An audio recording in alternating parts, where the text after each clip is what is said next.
Hello students, we were doing moments. So in today's lecture, we will cover center of a number of parallel forces.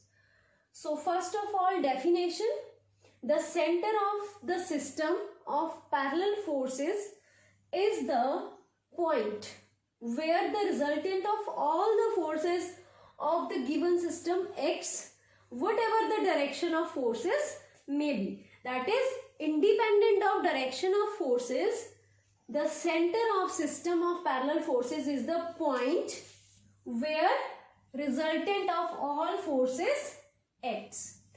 And the coordinates of center x bar, y bar are given by summation Pn xn upon summation Pn, where Pn represent the parallel forces P1, P2 up to Pn, and xn represents the points, positions, and x, suppose P1 is the parallel force which is acting at x1, y1. P2 is the parallel force which is acting at P2, y2. So P1, P2, P3 up to Pn are the forces which are acting at points x1, y1, x2, y2 up to xn, yn. Then the center of these n forces is given by formula summation Pn xn upon Pn, summation Pn yn upon Pn. These are the coordinates. And if this summation Pn is 0, then this x bar, position x bar and y bar approaches to infinity. So this implies that center of parallel forces does not exist whenever summation Pn is 0. So we will try the questions based on this now.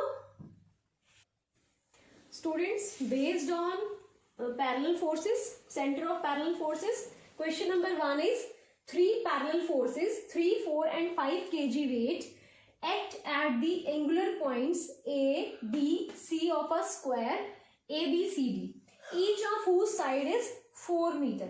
Find the position of center of these forces. What will be the position of this center when there is a fourth parallel force of 2 kg weight acting at B? So first we will solve this part.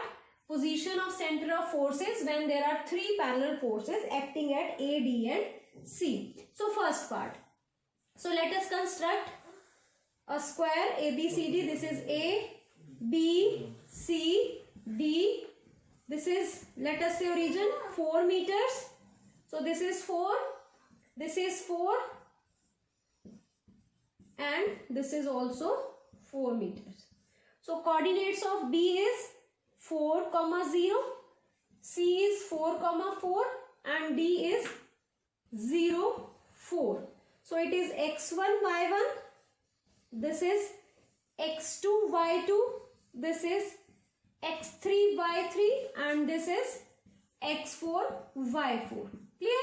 Now, parallel forces 3 kg weight acting at point A. So this is 3 kg weight acting at point A. Next is 4 at D.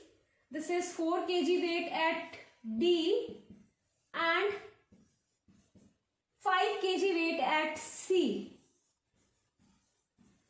So find position of center of these forces.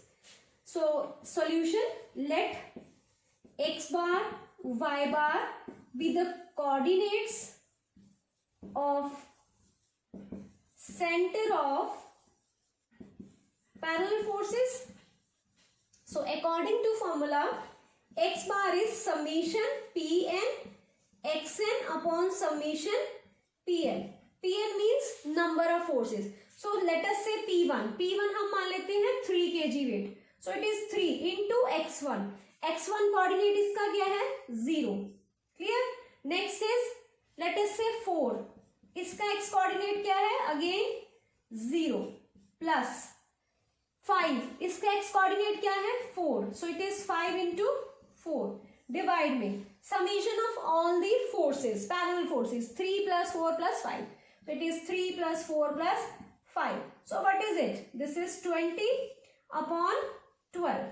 Clear?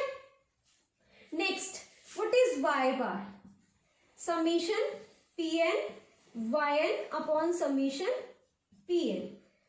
pn फिर से 3 इसका y1 coordinate again 0, so it is 3 into 0 plus 4 इसका y1 coordinate 4 into 4 plus 5 इनका y coordinate 4, so it is 5 into 4. Next is 3 plus 4 plus 5. 3 plus 4 plus 5. So it is 20 plus 16. So it is 36 upon 12. So this is 3. Clear? So आपके पास क्या आ गए coordinate x bar y bar is equal to, चाहे तो आप इसको lowest form में लिख लो, चाहे एज इट इज लिख लो, दिस मच यूनिट्स, या फिर अगर यहां गिवन है metres, so it is metres. So it is 20 by 12 और you can say this is या तो लोवेस्ट फॉर्म में या इसको 20 by 12 मीटर्स एंड 3 मीटर्स, और यू कैन से यूनिट्स. सो ये तो इसका हो गया फर्स्ट पार्ट. सेकेंड पार्ट के लिए आपने क्या निकालना है, position of centre when there is fourth force 2 kg weight acting at point B. तो अब नेक्स्ट पार्ट के लिए एक और फोर्स आपको दे दिया, that is 2 kg weight acting at point B. So how will you solve this part now? Students, let us say x dash and y dash be the new coordinates of the parallel forces when 2 kg weight is acting at point B. So, what is x dash, which is equal to summation Pn, direct लिख रही हूँ, 3 into xi, that is 0, x1. Next is 2 into x1, coordinate is 4 here, so it is 4 plus 5 into 4 plus 4 into 0 divide by, now sum of all the forces, 2 और add हो जाएगा, so it is 14, 3 plus 2 plus 5 plus 4, clear? So it is 12 plus 2, 14, so it is 14, or this is 8 plus 20, so it is 28 by 14, that is 2 meters, clear? Next is y bar dash. So y bar dash is equal to 3, इसका y coordinate again 0 plus 2 y coordinate again 0 plus 5 y coordinate is again 4 plus 4 into y coordinate is 4 divided by 14. So it is 20 plus 16, that is 36 by 14 meters. So आपके पास new coordinates change हो गए. So this completes the question. So next question is, students, next question, masses of 1 kg, 2 kg, 3 kg and 4 kg are suspended from a uniform rod 5 meter long at distances 1 meter, 2 meter, 3 meter, 4 meter respectively from one end. Clear? If mass of the rod be 4 kg, find the position of point where it will balance. So आपने वो point बताना है जहां पे ये rod जो होगी, mass of the जो रॉड होगी वो बैलेंस होगी. बैलेंस मीन्स जो रॉड है वो कहाँ पे बैलेंस होगी, अपने सीजी पे.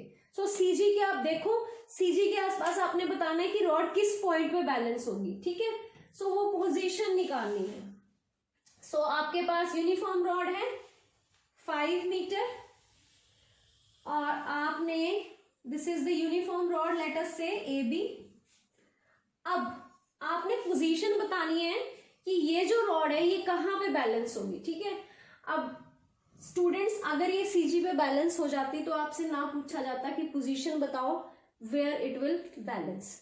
सो सबसे पहले लेट अस ड्रॉ सीजी, जहां पे इसका क्या लग रहा है, पूरे का पूरा weight. So it is not balanced at CG. Centre of gravity पे इसका पूरा वेट होगा because the rod is uniform. ठीक है, सो यूनिफॉर्म है तो वेट सारा कहां पे होगा, सीजी पे. Let G be the centre of gravity of this rod. So weight कितना है इस रॉड का, 4 kg. क्लियर? नाउ नेक्स्ट, अब इस पे और भी वेट्स लग रहे हैं. Mass 1 kg at a distance 1 metre. Let us take point A fix. यहां से 1 मीटर पे, this is total length is 5, so it is 2.5 and this is 2.5. clear? Total length is 5 meters. So this is, let us say this is 1 meter पे a weight of a mass of 1 kg. next 2 meters पे 2 kg. एक और metre ले लो आगे. this is 2 kg at a distance 2 meter from one end A. next is 3 meters. 3 meters means this is 0.5. again this is 0.5. let us say this is 3, total 3 meters. so this is 3 meters, a weight of mass of 3 kg. and next a mass of 4 kg at 4 meters. let us say this is 4 meters. so this is 4 kg. clear? so ये कितना बच गया? 1 metre. ये total कितना हो गया यहां से यहां? 4 metres. This is 4 metres. Clear? So अब आपने बताना है कि किस पॉइंट पे ये जो रॉड है ये बैलेंस करेगी. सो आपका जो बैलेंस होगा वो सेंटर ऑफ ग्रेविटी पे तो नहीं है, तो सीजी के या तो लेफ्ट साइड पे होगा या राइट साइड पे होगा. तो हम या तो उसको लेफ्ट साइड पे ले लेंगे या राइट साइड पे. सो हमें अभी कुछ नहीं पता. लेट अस टेक, अगर हम इसको ले लें सीजी सेंटर ऑफ ग्रेविटी के लेफ्ट साइड पे, ठीक है. So let us take this point as O, जहां पे ये रॉड बैलेंस होती है. सो अगर यहां इस पॉइंट पे ये रॉड बैलेंस हो रही है, सो इसका मतलब क्या होगा? जो रिजल्टेंट फोर्स है वो इन सारे फोर्सेस को बैलेंस कर रहा है. सो रिजल्टेंट फोर्स इसके इन सारे फोर्सेस के ऑपोजिट डायरेक्शन में होगा. रिजल्टेंट की डेफिनेशन यही थी, a single force which will produce equal effect as produced by the number of forces. So आपके पास रिजल्टेंट जो होगा वो ऑपोजिट डायरेक्शन में है. And let us say the rod is balanced at point O. So let O be the position about which it will balance. ठीक है. It की जगह आप लिख सकते हो rod AB will balance. clear? अब according to Vergenen's theorem, sum of moments of all these forces is equal to moment of the resultant about that point. so अगर आप इन सब फोर्सेस की मोमेंट अबाउट O लो तो वो किसके equal होगी? Moment of resultant about point O. so apply Vergenen's theorem. apply Vergenen theorem at point O. Clear? सबसे पहले पोजीशन आपने O ली है, ये भी हमें मेंशन करना पड़ेगा. इससे पहले अप्लाई वर्गेनेस थ्योरम से पहले let O be at distance. अब let us say this is point C, this is D, this is E, this is F. let O be at a distance X from G. ये यहाँ पे eight a distance X from G on left, at a distance X on left of G. ठीक है, on the left side of G. so this is on the left side of G. तो अगर ये x है तो ये distance कितना हो गया? 0.5 minus x. 0.5 minus x. Clear? So let us solve this question. So moment लेंगे हम 1 की about O. So this is clockwise, this is anti clockwise direction. So it is 1 into, this is force 1 into perpendicular distance. This is OC. OC. Clear? next is 2, again anti-clockwise 2 into distance is 0.5 minus x, so it is half minus x, plus next is 4 kg clockwise, 4 into distance is x, so it is x, plus again negative, this is minus 3 clockwise है, minus 3 into distance, this is 0.5, this is x, so total distance EO is half 0.5 plus x, half plus x. Next, this is 4 kg plus, sorry, minus again. Now perpendicular distance is f से लेके x तक.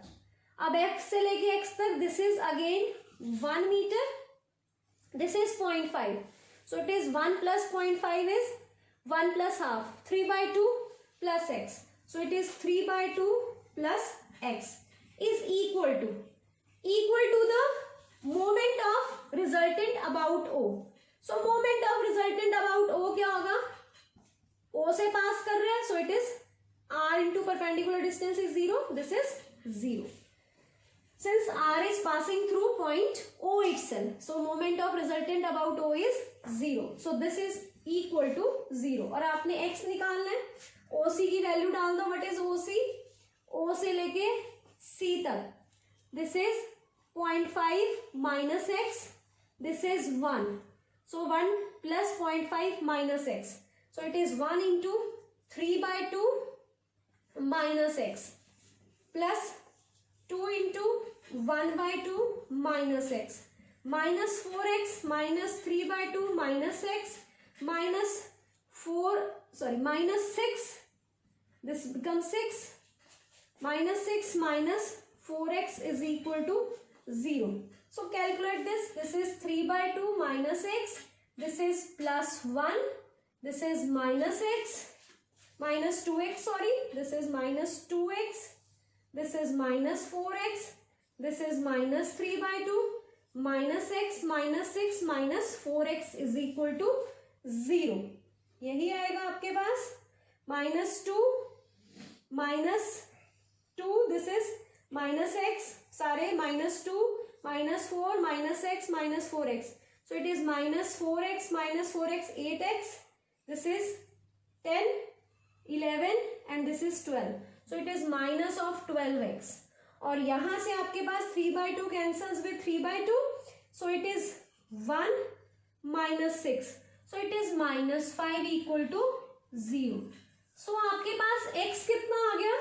So x is equal to, the x is equal to minus 5 by 12 meters. अब students आपका जो distance है x ही आपका जो है वो नेगेटिव आ गया.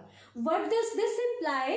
दिस इम्प्लाइज जो आपने यहाँ पे जो पॉइंट आपने सपोज किया था वो लेफ्ट साइड पे ना होके g की राइट साइड पे होगा. ठीक है, इसका जो डायरेक्शन है वो उल्टी होगी, ऑपोजिट होगी. So this implies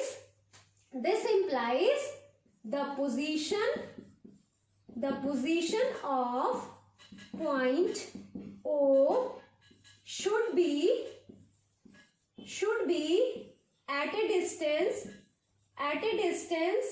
x is equal to 5 by 12 meter on left लिखोगे या right? On right side of G. Clear? So this is significance of negative side. अगर आप इसको राइट साइड पे ले लेते तो it will, the answer will came to be positive. ठीक है, सो वहां वो पॉजिटिव खुद ही आ जाता. तो इसीलिए आप कहीं भी ले सकते हो, लेफ्ट पे ले सकते हो. अगर लेफ्ट पे आंसर नेगेटिव आता है तो it is shifting towards right, और अगर राइट पे नेगेटिव आता है तो it should be shifting towards the left. So this completes this question. Next question, forces P, Q and R act along lines x equal to 0, y equal to 0 and x cos alpha plus y cos alpha, x cos alpha plus y sin alpha is equal to P. Find equation of line of action of resultant force. ठीक है, so let us suppose, let R dash be the resultant of forces Q and R. ठीक है. So let us take forces P, Q, R. They are acting along x equal to 0, y equal to 0. P is acting along x equal to 0. So y axis पे x 0 और x axis पे y 0. So P is acting along x equal to 0. So this is P, and Q is acting along y equal to 0. So this is force Q, and R is acting along this line x cos alpha plus y sin alpha is equal to P. So this is the line x cos alpha y sin alpha is equal to P, where P is the perpendicular distance. So this is small p. Clear? This is the line, and R is acting along this point with angle alpha. उसके बाद देखो आपने क्या करना है, find equation of line of action of resultant forces. So let resultant be r dash था, let this be acting at point o dash. This is origin o and this is point x, y. और हम इस resultant force के coordinates ले लेते हैं. Let the result coordinates of the resultant force be x dash, sorry components not coordinates, and y dash. ठीक है. सो आपके पास जो रिजल्टेंट फोर्स r डैश था वो एक्ट कर रहा था पॉइंट o डैश पे. यहां लिख दो, let the acting at o dash having components x dash and y dash acting parallel to OX and OY. ठीक है. अब आपने क्या करना है, इसमें मोमेंट्स लेनी है, moments of all the forces about any point हम चूज कर लेते हैं, अबाउट पॉइंट O. ठीक है. अब according to Varignon's theorem, sum of moments of all the forces acting on the system is equal to moment of the resultant. ठीक है. अब देखो मोमेंट ऑफ द रिजल्टेंट, अब हम इस रिजल्टेंट की मोमेंट ना लेके इसके कंपोनेंट्स की मोमेंट ले लेते हैं. ठीक है. सो सबसे पहले sum of moments of all the forces. Apply Varignon's theorem. Varignon theorem. Varignon theorem. So apply Varignon's theorem जब हम अप्लाई करोगे तो आपके पास क्या आएगा, P into this is P about O. तो आपने वर्गेनन्स थ्योरम अबाउट O लगानी है, तो P into 0, perpendicular distance 0 because it is passing through O. Q into 0 because it is also passing through O. R into perpendicular distance. अब देखो इसकी moment positive है या नेगेटिव है, it is anti clockwise about O. Perpendicular distance is P is equal to moment of the resultant force. Resultant force R dash ना लेके हमने क्या लेना है, X डैश और Y डैश. अब X डैश की अलॉन्ग हो इस तरह से, this is and this is perpendicular distance. What is this? This is coordinate Y. So it is minus x dash, क्योंकि ये क्लॉकवाइज है, into perpendicular distance is y. अब y डैश की देखो, this is anti clockwise, so it is positive. और perpendicular distance कितना है, यहां से यहां तक ये हो गया. So what is it? This is coordinate x. This is coordinate x. So perpendicular distance is x. So you will get an equation which is equal to minus x dash y plus y dash x is equal to r into p. ठीक है student. अब आपने जो चीज खुद late की थी आपने उसको क्या करना है, एलिमिनेट. अब इक्वेशन आ गई है, बट इसमें r is given to you, p is given to you, but x dash and y dash आपने खुद से लेट किया था. तो अब आपको इसको एलिमिनेट करना है with the help of given forces. So how will you eliminate x dash and y dash? x dash और y dash है क्या, r dash का x component, ठीक है, और ये along y dash. y dash is r dash का y component. So x dash is always equal to r dash. अगर हम r को resolve let this is angle theta, so it is r cos theta, r dash cos theta is x dash, और ये क्या आ जाएगा, this is r dash sin theta is y dash. और theorem on resolved parts क्या था, sum of all the forces, ठीक है, along x axis is equal to sum of all the forces along x axis is equal to resultant along that direction, that is along x axis. अब component of all the forces along, आपने अब resolve करना है सारे forces को along x axis, उनका सम लेना है जो किसके इक्वल होगा, resolve part of resultant along that direction, that is along x axis. तो r dash cos theta किसके इक्वल होगा, आप q को रिजॉल्व करोगे along x axis, q makes an angle 0, उसके बाद आप p को रिजॉल्व करोगे along x axis, और फिर r को रिजॉल्व करोगे along x axis, तो वहां से आपकी वैल्यू आ जाएगी x डैश की. सो अब हम ये करेंगे, ठीक है. So let us resolve. So resolving all the forces along x axis, so it is r dash cos theta which is equal to x dash which is equal to sum of resolved part of all the forces along this direction. So sum of resolved part of all the forces along this direction is q का, this is q into cos 0 plus p into cos 90. Now it remains with r only. r कितने का angle बना रहा है, आपके पास line थी, ठीक है, तो लाइन में ये perpendicular distance and this is alpha. The line equation of line is x cos alpha plus y sin alpha is equal to p, ठीक है. सो यहाँ पे ये अल्फा है, दिस इज 90, तो ये क्या हो गया, this is 90 minus alpha in a triangle, sum of angle is 180.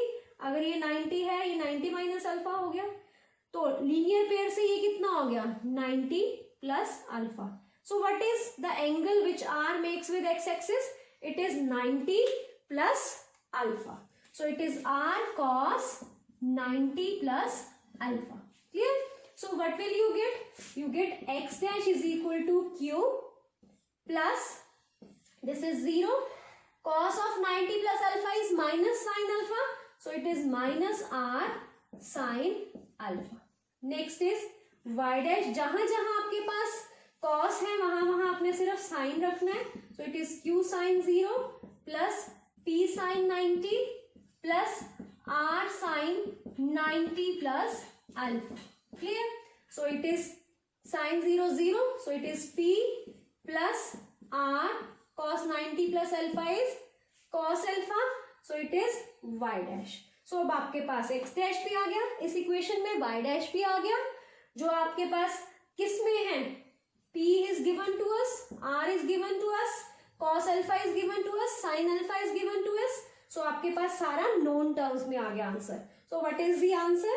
Answer is y dash times x means p plus r cos alpha into x minus x dash, that is q minus r sin alpha into y is equal to r into p. So this is the equation of resultant force. So this completes the topic. So thanks for watching the video.